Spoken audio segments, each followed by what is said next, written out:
If January has been a wild ride for you, you're not alone. I personally feel that it was the toughest month of this entire year, and that's quite bold to say that because we have just started. But astrologically and energetically speaking, it is the hardest. So we are soon gonna be in a whole new world, and we actually already are. You may feel it already in the energies. You may feel it in the way you feel, in the way you look at reality, you perceive reality. There's so much changing and shifting, and the outer world is catching up. And once it starts, it's gonna be so fast, it's gonna be so quick. So we need this time of slowing down and releasing everything for a really clean new state. And for a lot of us, the past few months in particular was the end of a career, the start of a new chapter. It was relocation. A lot of people that I know got divorced, got separated, friendships ended because this huge cycle we were in, and there are cycles within cycles, is really coming to an end. And there is way too much that we carried in the previous cycle that cannot go forward with us. So I just want to remind you that this is a powerful time, and if you find yourself in a state where you feel low or empty or exhausted, I'm not going to say this too shall pass, even though it will. What I'm going to say is get excited, get ready, seriously.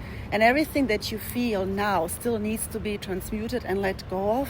It is the perfect time before the new is fully anchored into our new reality. One thing I have really learned through all of this is how to hold the energy, my own inner energy, when things on the outside get squeezed, get shed, when you are starting to outgrow things. And it's not always that easy, but maybe you remember in a lot of my content I'm saying the louder it gets outside, and even in our head, the quieter we need to tune within, because it's no more about what happens on the outside. It's about how much can you stay in alignment with your truth while the outside is shifting and changing. And we cannot neglect, of course, also our own thought processes, our own mind that can often trick us into it. But that's where it is important to really listen to this part and get calm, get quiet. If these past years have taught us anything, then it really is to be in inner alignment and coherence. Because you may have noticed how easy it is to fall back into old default mechanisms, into old patterns, into old mechanics. And this is no longer working. So the work is now to see ourselves, to observe ourselves wanting to do it and choose differently. It is never about jumping on that big mountain.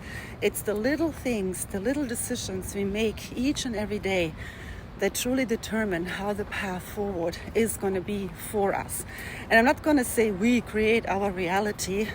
We do. But this time around, we create it very differently. It comes from a sense of where is my energy going, to what am I truly tuned into, because we are sending out signals, and not every signal connects to the same receiver. So you have to remember that you are the signal, and you have to keep it clear and very directional. The energies are going to be moving very fast, and you will understand truly once they start moving that quickly why all of this was necessary, and why you had to learn to be the eye of your own hurricane in life, because that's the center, that's the calm, that's where you can realign yourself, that's when you can get clear direction. It's not anymore going to be about forcing, pushing, hustling. Energetically, that stuff is going to work less and less and less, and you may feel already it not working and actually, bouncing back. So the only thing that really works from here onwards is a clear direction, is action. The last years were a lot about surrender and patience and shedding and healing. The time now is the integration of all of that, the embodiment, the mastery of your energy, of your frequency. This is the new path we are in now.